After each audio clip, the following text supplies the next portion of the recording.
where I unpack all of my best brand and biz strategies and dish them out to you in bite-sized pieces so that you can win right now. So I've been at 3 million items on your to-do list, and that doesn't include household life, social, family, other, etc. tasks that were already there before you started this journey. So I would imagine that by now the overwhelm is setting in. You're already having days where you feel like backing out. Feel ya. I still have those days sometimes, but not nearly as often, because at some point I realized that making the concept of planning for productivity a priority was extremely important. So I know it can feel like a waste of time when you're already swamped to stop everything and just think about how and when you're going to get it all done, right? But if you don't, you have a surefire recipe for overwhelm, okay? And that is why I wanted to make this a 4-part series, all about how I juggle my household, my marriage, a remodeling project, 6 adorable fur babies, a degree program, and at one point an internship, while running my business and nurturing it through its most crucial stages, without completely losing my mind or giving up and backing out.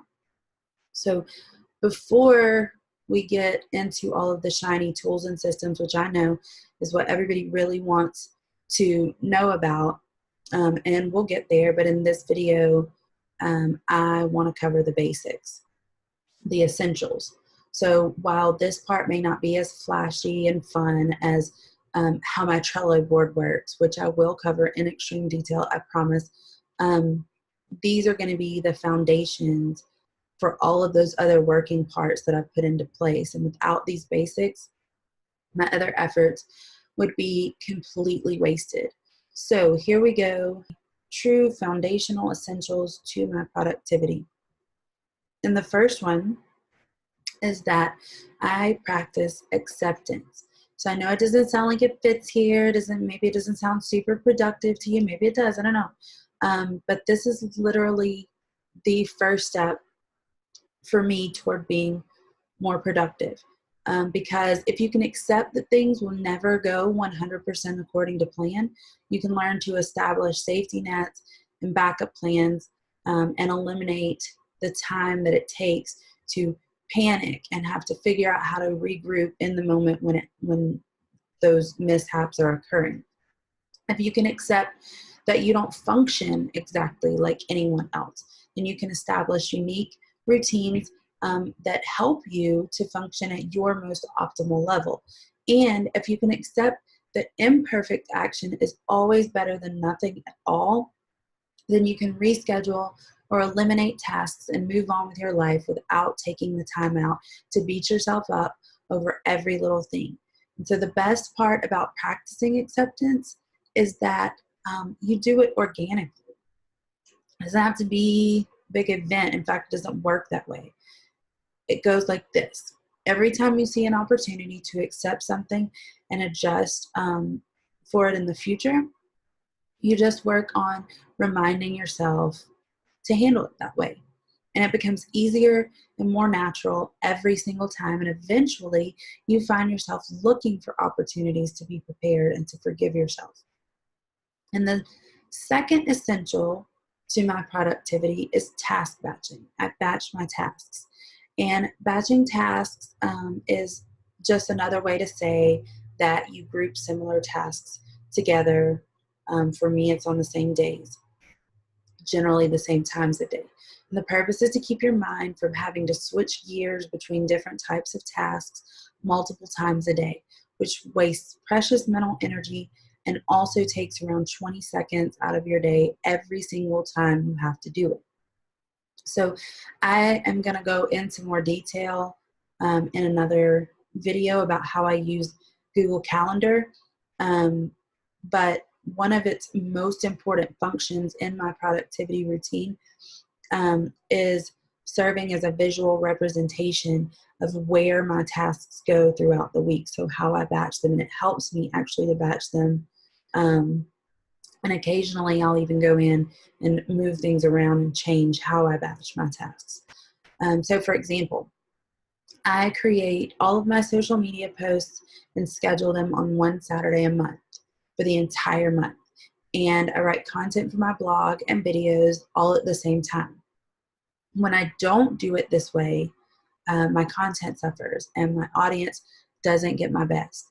Plus, then I spend my week freaking out about catching up on undone tasks. So batch your tasks. I'm telling you, batch your tasks. And the next essential is that I leave room for change, right?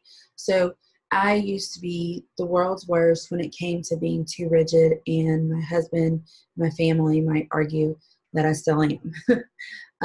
But when I get a mental picture of how something is going to go or how it's going to be done, it's a struggle for me to change that vision. And I know some of you can identify with that. But unwillingness to pivot or adjust can be disastrous to productivity, and maybe even your business or other areas of your life. The next key to my productivity is maintaining a routine. If practicing acceptance is the most important piece of my productivity puzzle, routine is a close second. So take it from a rebel who has to test the rules, even if they're my own rules, right? When I try to attack the day without my routine, which I have done on numerous occasions, it does not go well. For me, this routine, and what I mean by this specific routine is my morning routine, looks like getting up much earlier than I start working. You could also look at it as beginning work much later than you wake up. The very first thing that I do is actually reviewing. And then at that point, I'm free to execute the rest of my 3-hour morning routine. Yes, 3 hours in peace. And then I give myself another hour in addition to that to check email and engage with social media before I jump into my day's work. Those two things are essential parts of running my particular business, right? And this brings me to my next essential, which is that I incorporate self-care into every aspect of my day. But more specifically, I include concentrated opportunities for self-care in my morning routine. And so after I've squared away my task list and given myself that mental freedom, I first turn to journaling. And my intention when I journal in the morning is to identify my current feelings and then explore them. So for me, this is not just freestyle journaling. It's journaling with a purpose. So I identify those feelings, and then if they're negative, I attempt to reframe them. If they're positive, I work through ways that I can perpetuate them throughout my day so that I can use that positivity to fuel me forward, right? And so that's about 30 minutes of my routine, and I follow it up with at least 10 minutes of meditation before I do 30 to 40 minutes of cardio and then shower. This combination of actions in the mornings makes me feel really ready to face my day. And I've tested out several different things, and you might want to as well, but this is what I have found really just sets me up for success during the day. My next essential is that I take productive breaks. Really, any short breaks throughout the day are productive and are helpful because you need that break. You need to stretch. You need to rest your mind. You can't be effective without a change of pace and scenery here and there.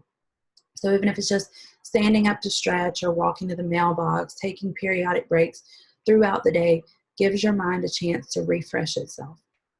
So I like to take mine a step further, though. That's why I call them specifically productive, because I like to remain actively productive during my breaks while still giving my mind that opportunity to reset by taking small steps on projects that don't take a lot of thought or maybe don't have anything to do with my business at all. So it gives me a minute to step away from my business. It's physical.